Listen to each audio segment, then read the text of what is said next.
নমস্কার বন্ধুরা, আবার চলে এসেছি দিদি রান্নাঘরে। তো সাধারণ একটা রান্না করব, কিন্তু একটু অন্যভাবে করব। সেটা হলো আলু পোস্ত করব। আলুগুলোকে ছোট ছোট করে ডুমু ডুমু করে কেটে নেওয়া হয়েছে।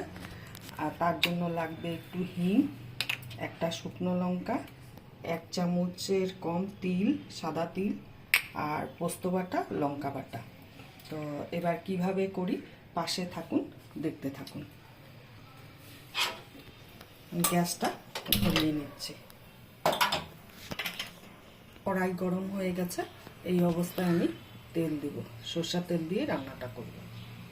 এই যে এইটুকুনি তেল দিলাম।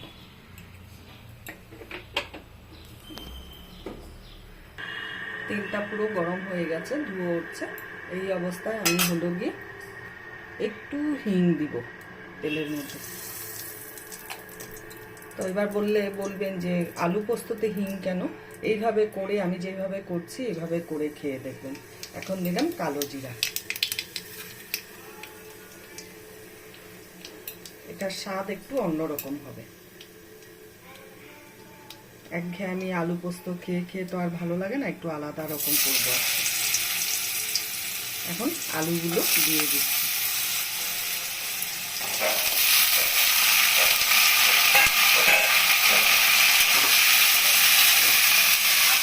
নাড়াচাড়া করে নেব।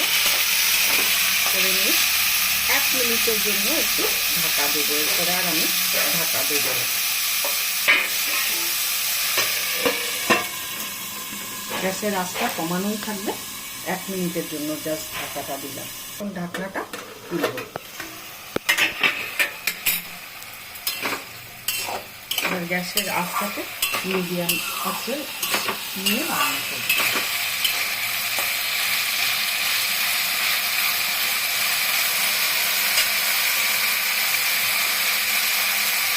আলু পোস্ততে তো বেশি হলুদ চলে না, একটুখানি হলুদ দিব, জাস্ট এই যে এইটুকুনি হলুদ দিব।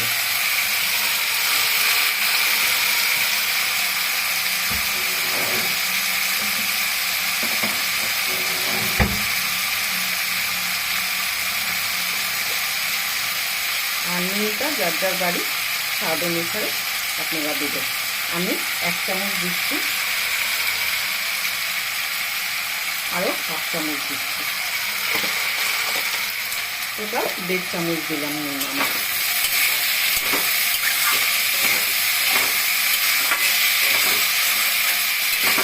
এখন সুন্দর করে আলুটাকে ভাজবো, কিন্তু আর ঢাকা দেবো না।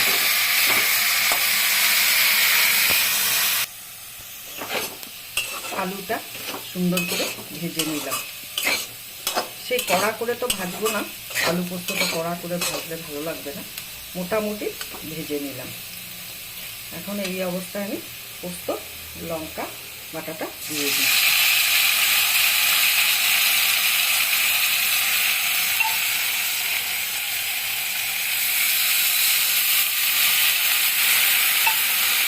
বাকিটা দিয়ে একটু জল দিয়ে দিলাম।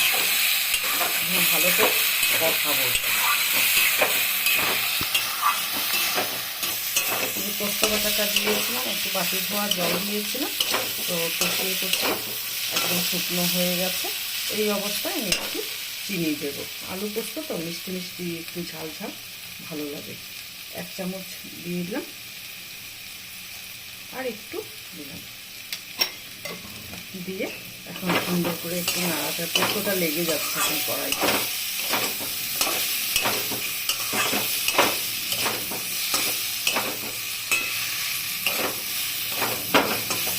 এখন আমি এই যে বাটিটার মধ্যে মশলাটা ছিল পোস্ত বাটাটা, ওই বাটি দিয়ে জল দিচ্ছি।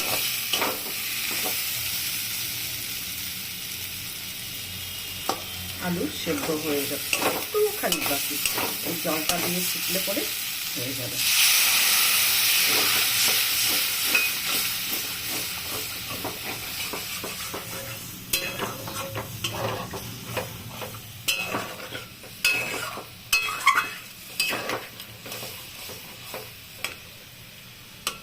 এখন একটু আমি ঢাকা দিয়ে দিব।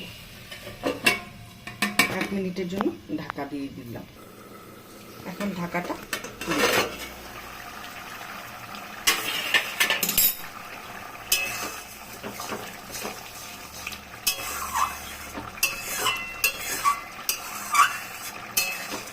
টানবে, এতটা ঝোল তো ভালো লাগবে না আলু পোস্ত, আর একটু টানবে। এখন হাই ফ্লেমে দিয়ে আমি এটাকে ফুটাবো। আলু সেদ্ধ হয়ে গেছে একদম।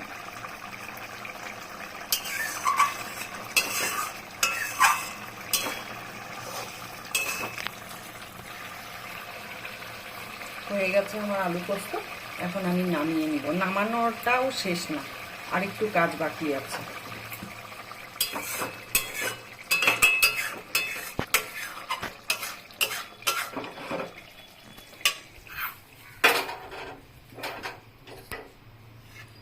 এখন নামিয়ে নিলাম বাটিটার মধ্যে।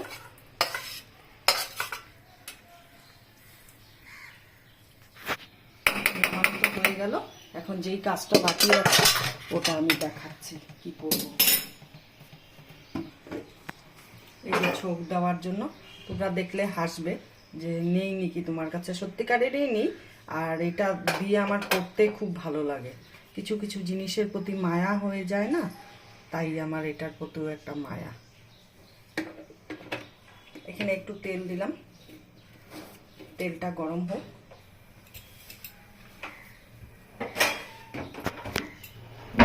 এখন একটা শুকনো লঙ্কা এখানে দিব আমি।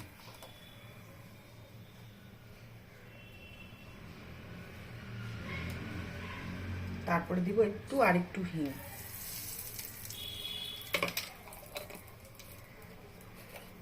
এবারে দিব তিলটা। এই যে তিলটা পরে দিচ্ছি, এটা একটু ভেজে নিয়ে দিচ্ছি। এটার না একটা টেস্টই আলাদা, মুখে পড়বে, দারুণ লাগবে। একটু শুকনো কাশ্মীরি লঙ্কার গুঁড়ো দিলাম।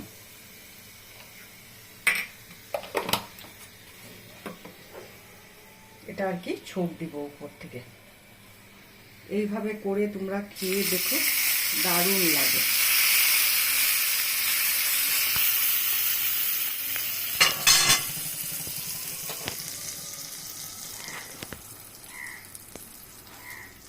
তো এবার আমার আলু পোস্তর রেসিপিটা কেমন লাগলো তোমরা অবশ্যই কমেন্ট করে বলো।